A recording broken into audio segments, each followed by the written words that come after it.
Way up in the mountains, in the high range of pontoons, lay the small town of Whoville, the home of Whos. Everyone down in Whoville liked Christmas a lot. But the Grinch, who lived just north of Whoville, did not. The Grinch hated Christmas, the whole Christmas season. Now please don't ask why. No one quite knows the reason. It could be his head wasn't screwed on just right. It could be perhaps that his shoes were too tight.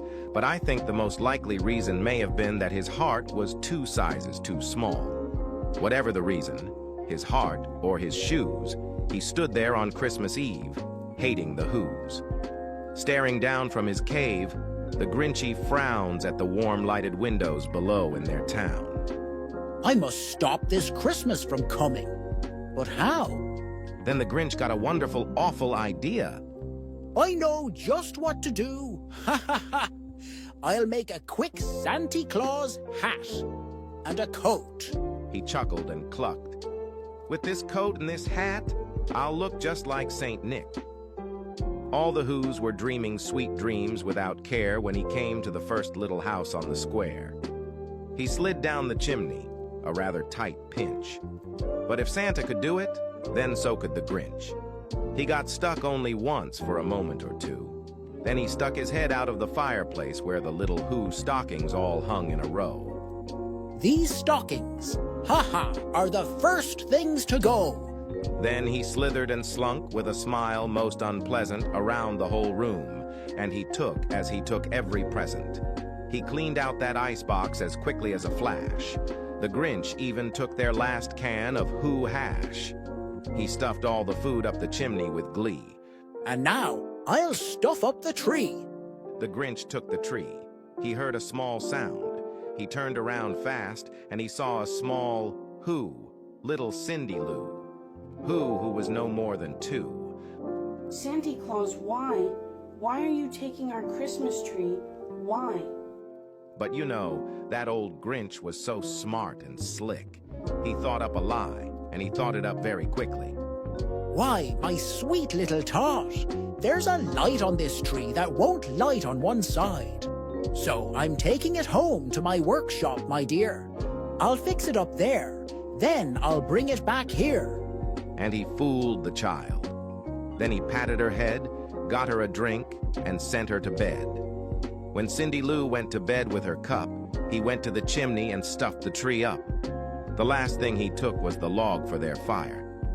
Then he went up the chimney, whispering goodbye.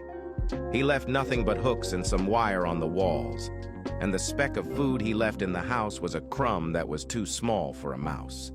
Then he did the same thing to the other Whos' houses, leaving crumbs much too small for the other Whos' mouse.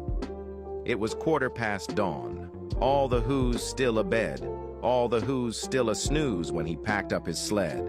Packed it up with presents, the ribbons, the wrappings, the tags and the tinsel, the trimmings, the trappings, 3,000 feet up.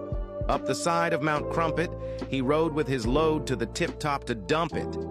Ha-ha-ha-ha, pooh-pooh to the Whos, grinning. They're finding out now that no Christmas is coming. They're just waking up. I know just what they'll do. Their mouths will hang open a minute or two, and then the Whos down in Whoville will all cry, boo-hoo. That's a noise that I must hear. So he paused, and the Grinch put a hand to his ear, and he did hear a sound rising over the snow. It started low, then it started to grow, but the sound wasn't sad. Why, this sound sounded merry. It couldn't be so, but it was merry, very. He stared down at Whoville, then he shook. What he saw was a shocking surprise. Every Who down in Whoville, the tall and the small, was singing, without any presents at all. He hadn't stopped Christmas from coming. It came. Somehow or other, it came just the same. And the Grinch, with his Grinch feet ice cold in the snow, stood puzzling and puzzling. How could this be so? It came without ribbons. It came without tags. It came without packages, boxes, and bags. He puzzled for 3 hours till his puzzler was sore. Then the Grinch thought of something he hadn't before.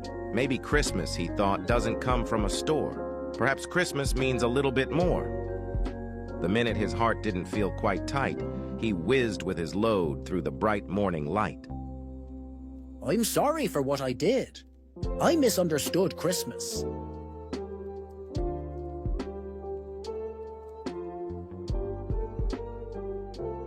Welcome Christmas, bring your cheer, cheer to all who's far and near. Merry Christmas, everyone.